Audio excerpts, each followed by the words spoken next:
Radio Shouting. Hot 1079, it's your boy B Hot Radio Shouting, stepping in the building. I got one of my favorite singers of all time in this thing, Donell Jones. What's good with it, boss? Yeah. What's up, family? How you, man?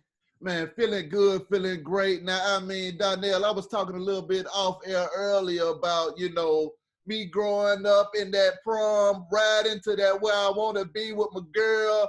And I just have to appreciate you and say thank you for making that album right there, because it played a big ass part of my life, man. I appreciate it, man. You know what, man? I was living that whole album is what I was living at the time, man. So I can appreciate the fact that everybody was riding to it and rocking with it. When I think about your music, though, Donell, you made the kind of music that real men could ride to. You see what I'm saying? R&B sometimes can scare a lot of men away and be like, hey, man, I don't want to hear all that R&B stuff. But that Shorty, that was another one of my joints right there, man. Appreciate it. Break down that banger right there and how you came up with that joint. You know what? How we approached that was, when I was coming up, man, I always wanted to be a rapper, but I could sing. You know what I'm saying? So how I approached R&B was, I'm gonna sing it, but I'm gonna be rapping it, but I'm gonna sing it, and I'm gonna sing it like an R&B guy, but I'm gonna have the swag of a rapper. So that's how we always approached my records and how I did records, and I think that's why the guys could rock with me, because it wasn't coming from like that real sweet angle. Yeah. It was like, okay, this brother riding with us. You know what I'm saying? So that was my approach, and I keep the same approach today. You know what I'm saying? So that's I think that's what made me successful with the guys. And the women loved it because I had those records too that make them fall in love and that make them feel good. So it was a combination of both. What was it like covering Stevie Wonder's, man? Knock Me Off My Feet. To me, man, Stevie Wonder is the GOAT of all GOATs when it comes to this music thing, man. 25 Grammys, man. I mean, nobody has done it like him ever. Mm-hmm. So, when I did that record, man, I was a Stevie Wonder fan, but I didn't even know that was one of his records. This producer came to me. He was trying to get his music out there. So he was like, yo, I need for you to sing this song for me. His wife sang it to me, and I sang it to the tape. You know what I'm saying? So everything you heard was just me just going off of what I heard from her. Mm-hmm. And with L.A. Reid and Eddie F heard it, they was like, yo, dude, this got to go on your album, man, because this is a joint. So that's how that really happened, man. If I would have known that it was a Stevie Wonder record, I probably would have froze up. I probably would have. It probably wouldn't even been the same, because I would have been intimidated if I would have knew it was his record. You know what I'm saying? So God, thank you, man, that I didn't know that it was his record, because I probably would have froze up for real. What was it like for you growing up in Chicago, Donell, before you got into the industry? What was your early upbringing like? And then how did you even get into music to begin with? Oh, being Chicago, man, Chicago is definitely one of those cities, man. Well, every city got a hood, and every city got, some crazy parts. So, I lived in the hood, two parents, man, my father, my mother. My dad was a pastor, drive trucks and all that. So he was out of the house a lot. Mom had a job. So, quite naturally, I gravitated to the streets a little bit. But I had a calling for music, man. When I was like 11 years old, my mom had bought me a keyboard. My parents had got divorced. My mom bought me a keyboard, and I just, used to stay in my room all the time, mm-hmm. and learn how to play this keyboard. And then, the gang stuff happened when I was probably about maybe 14, 15 is when I started getting out, peer pressure hit. You see all the guys in the neighborhood doing it. So, you want to hang out and you don't want to be a square. So, you know what I'm saying? That's when I took on that persona. Mm-hmm. But eventually I got back to the love of the music, and I got with a group when I was about maybe 16, and we did plenty of shows around Chicago. We never really got signed. So one year we decided to take a trip to DC, and they had a music conference out there called the Black Radio Exclusive, the BRE. Mm-hmm. And we had a showcase, but nobody knew who we were. So nobody came to the showcase. So what we did was we just said, you know what, we're going to go outside this hotel. We know every artist is here. All the producers are here. We're going to sing for everybody who walk out this hotel. And so, when people started to walk out, we asked, hey, man, can we sing for y'all? Can we sing for y'all? And Eddie F happened to be one of the guys that walked out. He was like, yo, yeah, y'all can sing. So we sang for him. He was like, yo, I'm going to sign y'all, man. I'm going to sign y'all. He walked away, and we sung for the next person that walked out. he actually came back over and was like, nah, dude, like, don't sing for nobody else. I'm gonna sign y'all. And he actually, he held his word, man. He called us about 2 months later and sent us plane tickets to come to New York. And that's how we got signed. When you found yourself on Laface along with DJ Eddie F, what was that like? And how did your life change when you realized that you was in the big leagues then? Oh man, I was recording with Eddie. I was doing some writing for Usher at the time, and I had started writing some songs for myself. My first album, I did "That Knocks Me Off My Feet," and I had another song called "In the Hood" and "Yearning." So Eddie was like, "Yo, man, you got these songs. I want to go try to get you a deal." So he played them for L.A. Reid, and L.A. was like, "Yo, I want to fly him out here to Atlanta." So I came to Atlanta, and I sang "Yearning" for him. He was like, "Yo, you ain't got to do nothing else. Just come back with a finished album, and I'm gonna put you out."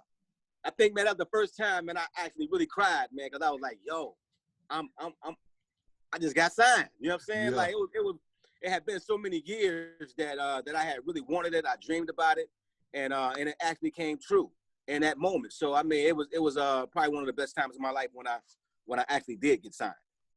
Now, writing for Usher early on, what was that like as a writer? Oh, it was incredible, man. I mean, nobody knew who he was. Nobody knew who I was. And, you know, like I said, Eddie took a chance on me. He loved what I was doing. He liked my style of writing. And once I did the song with him, it was a song called "You Took My Heart." And Puff had heard it. And he was like, "Yo, but man, I like what you did with Eddie. So come over here and write a song with me." So we ended up writing "Think of You."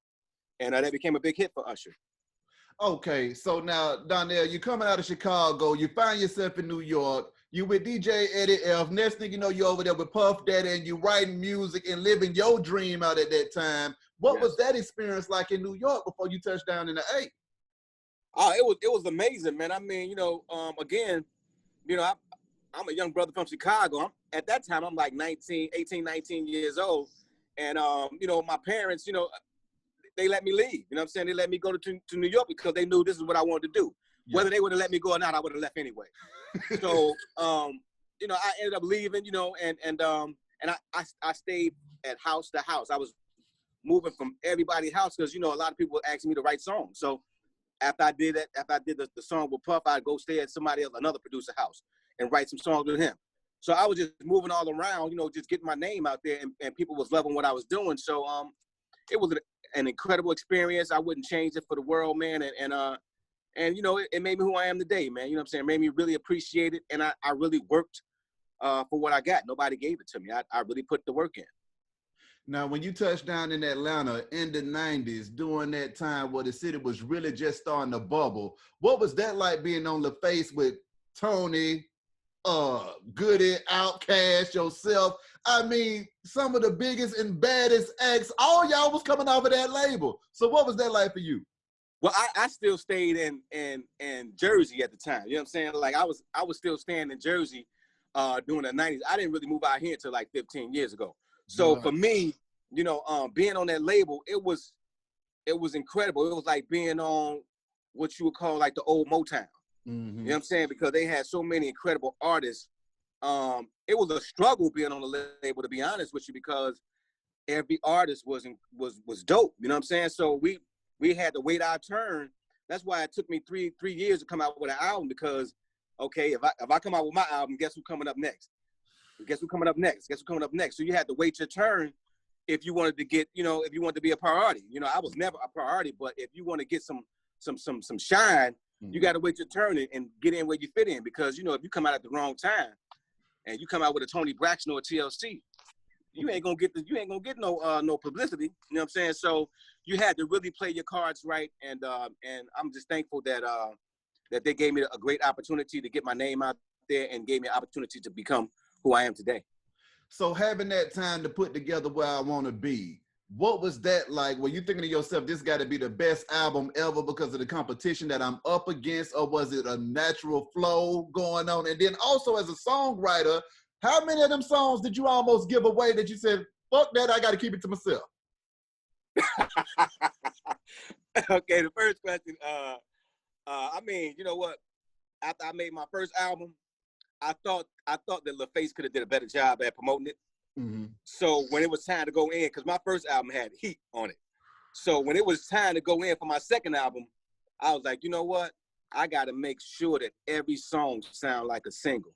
Like I'm not gonna give them the opportunity to fuck this up this time, right?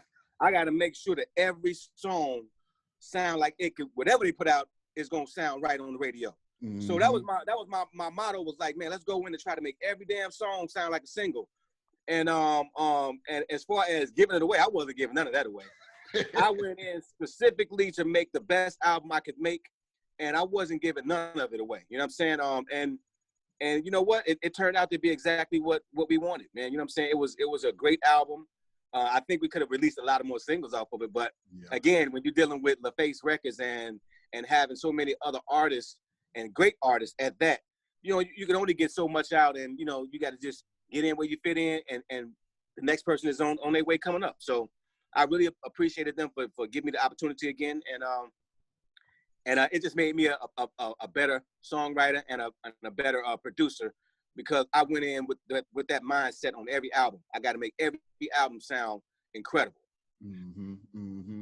So now you dropped the album, you set the game on fire. What was that like, being one of the leading artists in R&B at that time, man? What was that whirlwind like? Man, that was incredible. I mean, to go from, again, being a nobody to like #1 on the charts, man, I mean, your life changes in a day. You go from, you know, you got to holler at chicks, and chicks now they hollering at you. You know what I'm saying? So, I mean, everything changes. You know, I was on stage, man, and you know, and at the beginning of my career, you know, it probably be maybe 1,000 people out there. You know what I'm saying? And that go from 1,000 to 15,000 people out there crying when I sing Where I Want to Be, because it touches them so much. So, I mean, things changed drastically in my life, man, and I couldn't do nothing but just accept it. You know, my ego grew. You know what I'm saying? You know, you start feeling yourself a little bit. Mm-hmm. You know what I'm saying? And those things happen to you as a young artist when you come up in the game, when you go from nothing to something. Exactly. Which one of your songs was the one that you felt like you just really put your foot all the way into, though, Donell, and you just got all of your creative off on there? It had to be Where I Want to Be. Mm-hmm. It would have to be that record, because, you know, at the time I was really living that song. Nothing else on the radio sounded like it. You know, at that time, that was the only song on the radio that it didn't have a beat. It just had congas in it. You know what I'm saying? Like nothing else on the radio sounded like that record. So it was a breath of fresh air. It was new. It was emotional, and it was real. You know what I'm saying? Everything about it was real. Like a lot of guys came up to me like, man, this is what I've been feeling. You know what I'm saying? A lot of females came up to me like, oh, I hate you for this. my guy played this song for me. So I mean, it was a great time in music, and I just appreciate the fact that came to me like that. You know what's up? Got the party started, though, Donell. Talk to me about that banger. Oh yeah, I mean, to be honest with you, man, the beat was crazy. Yeah. But they had another song on it at first. It was called When You Hear the Car Horn Blow. And I was like, nah, I don't like that. Then they went back and they rewrote that thing, man. It came back, Eddie and Cliff Lighty and all those guys, man. And when they came back with that joint, it was fire. It was fire. It was stupid. I mean, like, just the groove itself, it's just one of them things that it's almost like Frankie Beverly, Before I Let Go. It's just one of them records that's gonna play forever. Yeah. And when they put Left Eye on that thing, man, it just took it to a whole nother level, man. It made me become a bigger star, because people was like, damn, if she messed with him, who is he? It made people pay more attention to me. You know what I'm saying? So it opened me up to a whole nother audience that I didn't have. So man, God bless. And I really appreciate Left Eye, man. Rest in peace, baby girl, because without you on that record, man, I don't know what would have happened. Can you speak on Left Eye and being able to be label mates with her at a time and being able to work with her? What kind of person was she and y'all personal friendship? Oh, man, she was incredible, man. I mean, her energy was off the charts. You know, we both was Geminis, but I'm an introvert. You know what I'm saying? I'm the quiet guy. She the kind of person that like, man, get over here, man. We finna turn up. Yeah. You know what I'm saying? So I mean, she brought me out my shell. And you know, just her personality was outstanding, man. I mean, just a great person, man, to be around. And she got the party going, man. I mean, everywhere she went, she turned it up. Who were some of your favorite artists to work with during that time, though, Donell? My favorite artist definitely was Usher. Mm-hmm. I also did some stuff with Jade at the time. Mm-hmm. Silk, 702.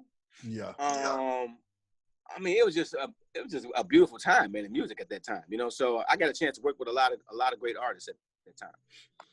What do you think happened to R&B though, Donell? Because at that time, you know, you got people such as yourself, Genuine, real hardcore gangsters making this good R&B music that real players such as myself could ride to. What the hell do you think happened to where we don't have that no more? Chris Brown, what we got? I think originality, man, got pushed out the door. You know, because again, back when we came up, you know, we had Genuine, Joe, Usher, R. Kelly. You had Case. Yeah. Maxwell, D'Angelo. I mean, and the thing about it is, it was all R&B, but it was all different. Mm-hmm. Everybody had their own sound. Everybody sounded different than each other. Mm-hmm. So, and today, everybody sound the same. It sounds like this. If you put a record, I mean, you listen to the radio sometimes, and it all sounds like one long record because everybody sound the same. Everybody got the same tone. Nobody's trying to do anything different. If a young brother come out doing something different, everybody jump on that immediately, and they start doing that thing. But nobody is trying to do their own thing, and I think that's what has happened to music. And then again, too, the lyrical content is just bananas. Do you think that it's not as many young brothers wanting to sing as it used to be, or has the lines got blurred with hip hop to where the rappers are singing just as much as the R&B folks were? Yeah, I mean, it's hard to categorize it. You know what I'm saying? Because everybody doing rap singing, but you know, again, I did that, but I did it in a different type of way. You know what I'm saying? Like mine was more geared towards the R&B side, not the rap side. Yeah. And I can't knock these young brothers, man. I mean, we're moving in a different time. I remember when I first came out and we did all the sampling, a lot of the older cats didn't like that. They loved the checks, but they didn't like the fact that that we was taking their music and making new songs off of it. Yeah. So, I mean, I got to give these young guys the same respect and say, look, let them have their time. It is what it is. And then brothers like myself got to come back and hit them over the head with what we do. And then it'll balance it out. You know what I'm saying? It can't be one way. We gotta have it balanced. So I mean, when brothers like myself start coming out, if everybody complaining and they not supporting, then you can't say nothing. Facts. Coming out of Chicago with it and then reaching the top of music, was it everything that you expected it to be, or did it turn out to be a little bit more crazier than you thought it was gonna be? Well, everything is always a little more crazier than you thought it would be. Yeah. But I mean, it is what it is, man. You get in where you fit in. Again, I wouldn't change anything, man. I've met some incredible people. I've met some so not incredible people. But you take the bitter with the sweet, you know. And everything in life, man. You know, there's both sides of the coin. You know what I'm saying? And you just have to choose where you want to be, and ride that way. You know what I'm saying? So I don't have anything bad to say about anything, man. I mean, it's been a ride. It's been a beautiful ride. And it's going to continue to be that way. Damn right. As an independent artist, when you left the majors and said, let me do my own thing, how was that for you, making that transition from being with the majors to having the whole, you know, movement on your back now? You know, at first it was very difficult because, I mean, when you're spending somebody else's money, you know, things are a little bit different, you know what I'm saying? Yeah. But also when you're spending their money, they get to call all the shots. They get to tell you what you're going to do and all that. So I appreciate the fact that now I'm in a position to call the shots. I make my own decisions. I'm my own boss. And it feels good to know that, you know, that I can do these things. I'm free, man. I'm free of all contracts, brother. I can call myself 100% free. How do you feel when you look back on your music and the same way that you hauled off and was able to redo Stevie, there will be a young man redoing a lot of your music as well and having those timeless classic joints that are standing the test of time and still getting played on the radio to this day though? Oh man, when somebody, man, do my record, man, I appreciate it, man. I've heard a few different things done to my records, man, and I always welcome it, man. I do as much as y'all want. You know what I'm saying? I love it. You know what I'm saying? Y'all keeping them checks coming in. Yeah. I love it. You know what I'm saying? So hey man, do y'all thing out there, man. Just long as y'all, you know, just respect it and have fun. You know, because music is supposed to be fun. We supposed to be having a good time. Man, I remember when back in the days, man, we used to have them cookouts and grandmama and them used to, you know, be playing all them beautiful records. That's what we missing, man. We got to get back to that. Exactly. Being an artist that's been around greatness and being great yourself, what is it that you think separates the good from the great? And how can somebody that's regular out here go to being great? You know what? You have to study the greats, you know, study the history of music. When I was coming up, man, I studied the Isley Brothers. I studied Teddy Pendergrass, Babyface. Man, it was just so many people that I absolutely loved. Tina Marie, Rick James. I actually studied their music. I wanted to find out more about them, what made them tick. And I definitely feel like it helped me in my musical quest. And I think that's what the young guys have to do, man. Don't think you know it all. Even today, man, I'm still learning.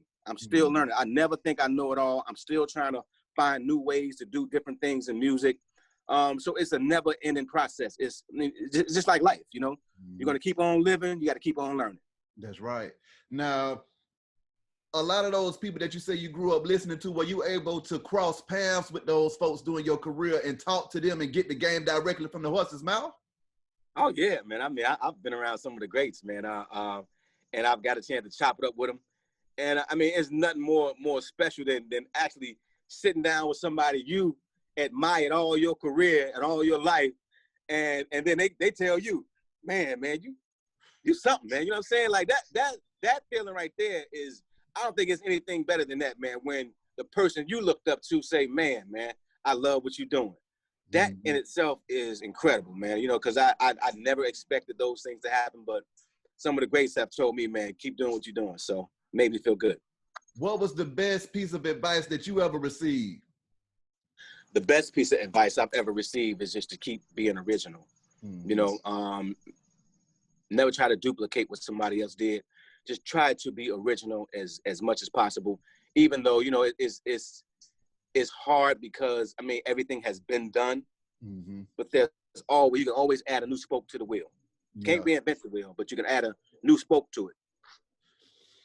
When you find yourself at the top of your game, though, Donell, was there ever any time where you were like, you know what? I don't think I really wanted to sign up for this shit right here. Hell yeah. There's a lot of times I felt like that. Yeah, I mean, you know, when things start, you know, cause, you know, when you're an artist, man, nobody ever thinks that things are going to start to go downhill. You know what I'm saying? And nobody thinks that those times are going to come, but I don't care who you are. I mean, even Michael Jackson had to have a downside. You know what I'm saying? And he was at the top of the top. Yeah. So, I mean, you know, you got to realize that these things are going to happen. Nobody signs up for it. But at the same time, though, you know, when you give your all to something and then you're not promoted or somebody don't do their job, you know, those things hurt you. And they hurt you mentally and they hurt you all kind of ways. You know, some people turn to alcohol. Some people turn to drugs. I mean, because a lot of people can't accept the fact that these things happen. You know, so, yeah, I've had those moments, man. I've had those moments. But, you know, at the end of the day, you got to be strong. You got to keep fighting. You can't give up. And look, it's your dream. And you got to make it happen. You know what I'm saying? No, and some people gonna play a role in that dream, but you got to see it through. Being in R&B at that time, Donell, when it was just the most craziest thing ever, how did you deal with all the women? I didn't. I dealt with all the women. I mean, you know, I got it. Look, man, I was in my early 20s, man, and you know what? I enjoyed my life. You know what I'm saying? I did it all. Yeah. You know what I'm saying? I got to the, you know, it got sometimes at some point it got to the point to where it was just too much. You know what I'm saying? Like it started to be like, man, this, you know, you want love. You know what I'm saying? Like when you can just have it your way all the time. I mean, it starts to get like, again, you know what I'm saying? So for me, man, I really had to, you know, slow down. It took me until I got to my 30s, though. So you went on a 10-year run. But you know, at the end of the day, man, I mean, we all got to grow up. We all got to grow up. We all got to grow up.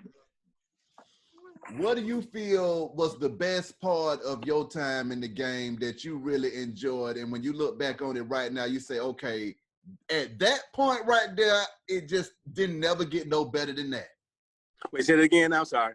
What point in the game was it for you that you felt like it just can't get no better than this? Oh man, when I won that American Music Award, man, I mean, that was the highlight of my career.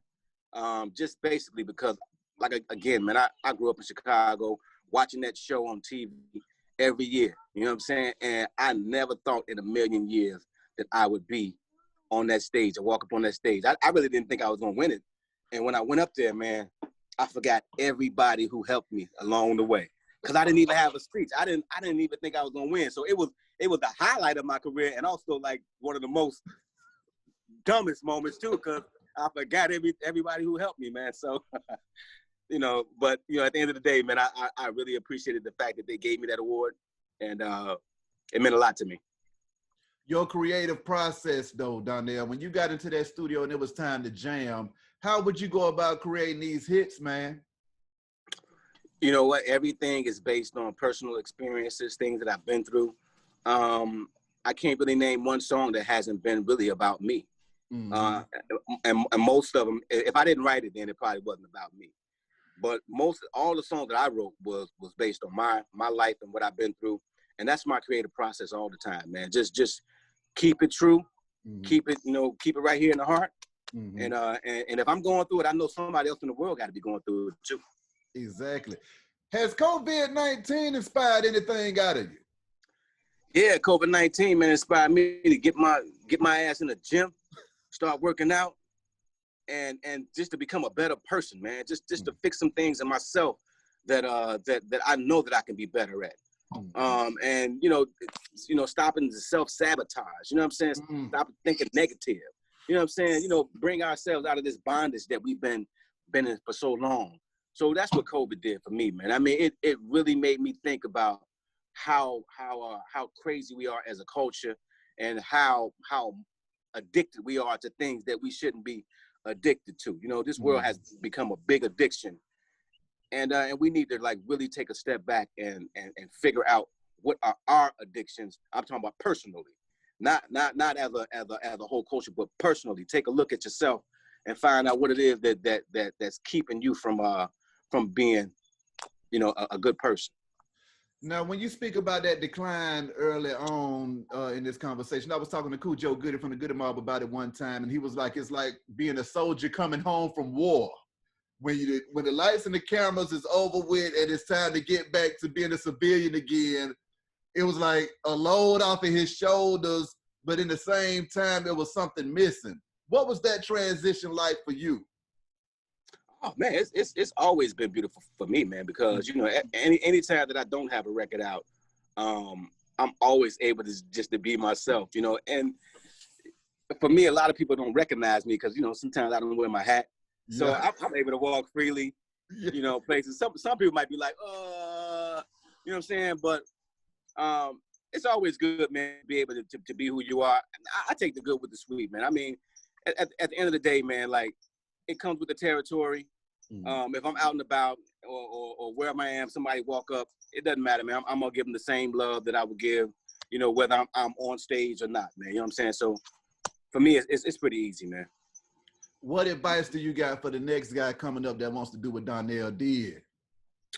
I would say, again, man, study, practice, and don't be afraid to be original. Don't be afraid to stick your neck out there, man, and do something that's different. different is good. It's not bad. Different is good.